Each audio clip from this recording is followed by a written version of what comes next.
भगवान कृष्ण श्री अर्जुन को उपदेश देते हुए कहते हैं कि किसी काम को शुरू करने के लिए कभी कोई खराब समय नहीं होता है। मनुष्य जब कोई कार्य शुरू करता है वही उसके लिए सही समय होता है। जो मनुष्य सही समय के इंतज़ार में रहता है उसके लिए सही समय कभी नहीं आता और वह कभी भी अपने काम को शुरू नहीं कर पाता। ऐसे मनुष्य जीवन भर सही समय का इंतज़ार करते ही रह जाते हैं और कभी सफलता प्राप्त नहीं कर पाते। तो ये पवन जी हैं, पवन महाजन जी, जिनको मैं लंबे अरसे से जानता हूँ। ये फाइनेंस कंपनी का काम करते थे और सबसे पहले जो कठुआ में एक चिट फंड कंपनी प्रारंभ हुई, बाकी तो क्या हुआ क्या नहीं हुआ मुझे इनका पता है। इन्होंने सबका एक एक पाई का हिसाब किताब, जिसकी लॉटरी निकली उसको कार भी दी, सब प्राइजेस भी दिए, जिनके नहीं निकले उसको पैसे भी वापस किए। एक ईमानदारी से काम करते हुए इन्होंने उस कार्य को बेखूबी निभाया। उसके बाद मैं तो खुद भी हैरान हूँ कि निर्णय जो प्रभु ने कहा है, निर्णय लेने की क्षमता होनी चाहिए इंसान में, और जो निर्णय लिया है उसको पूरा करने के लिए भी मन तैयार होना चाहिए। तो मैं समझता हूँ पवन जी ने मन भी तैयार किया, उनके क्षमता भी थी, सब कुछ था। और आज जो मॉडर्न संदीपनी स्कूल पठानकोट में वो चला रहे हैं, वो अपने आप में एक शिक्षा का केंद्र बन गया है। खुद वो पवन जी बहुत धार्मिक वृत्ति के हैं, भगवान का नाम लेते हैं, प्रभु से डर के काम करते हैं। और अभी अभी उन्होंने एक गुरुकुल नाम का भी एक विद्यालय खोला है। तो मैं समझता हूँ कि मैं जब आज उनसे संपर्क अभियान के बीच में मिला हूँ तो वह मेरे से 2 साल बड़े हैं। इस आयु में आप देख सकते हैं उनका चेहरा पूरा चमक रहा है। उसका कारण क्या है कि ईमानदारी से खूब धन कमाओ और जैसे कमाओ वैसे उसको बांटो भी सही। मुझे उन्होंने पूछा सेवा बताओ कोई, मैंने कहा बस इतना ही सेवा है कि अपने विद्यालय के बीच में एक खेलों के माध्यम से हम ऐसे खेल बच्चों को खिलाएं कि भाई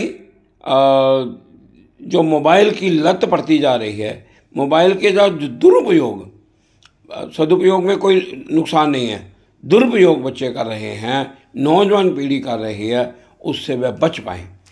आज खेलों के माध्यम से हम आगे बढ़ सकते हैं।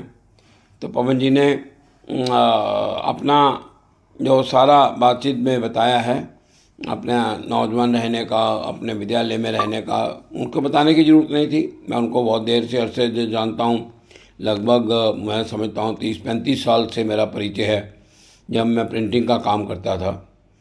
तो वाकई उनसे एक प्रेरणा लेनी चाहिए। कार्य कोई भी आपसे दूर नहीं है, बशर्ते कि आप उसको लगन, मेहनत और लक्ष्य बना करके करिए। जैसे हम कहते हैं ना कि अपना लक्ष्य निर्धारित करो और उस लक्ष्य के पीछे पड़ जाओ।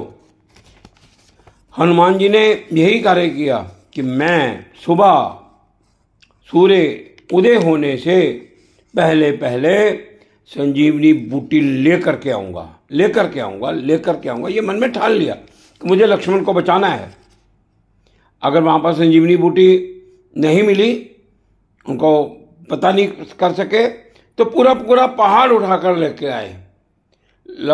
भरत ने कहा कि मैं अपने तीर के ऊपर छोड़ देता हूँ, लेकिन भरोसा किसके ऊपर था? प्रभु राम कार्य मैं कर रहा हूँ। प्रभु राम कार्य के बीच में असफलता नहीं हो सकती।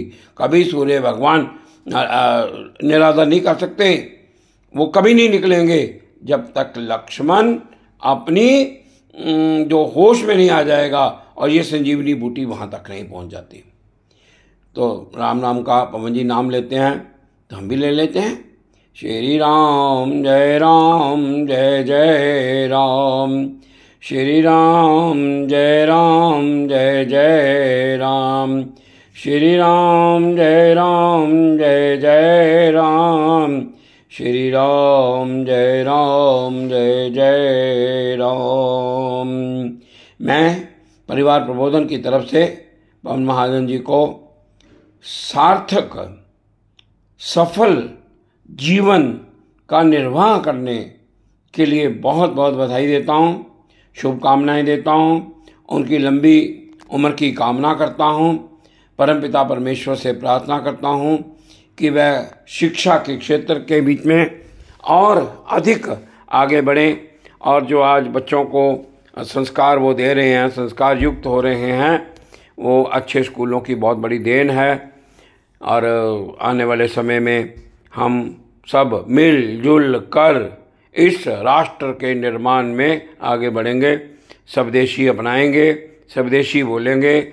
भारत माता की जय जयकार के लिए हम भारत को स्वदेशी अपनाते हुए, जैसे हम कहते हैं ना कि हम खाएंगे भी स्वदेशी, बोलेंगे भी स्वदेशी, पिएंगे भी स्वदेशी, सबको स्वदेशी करेंगे। भारत माता की जय।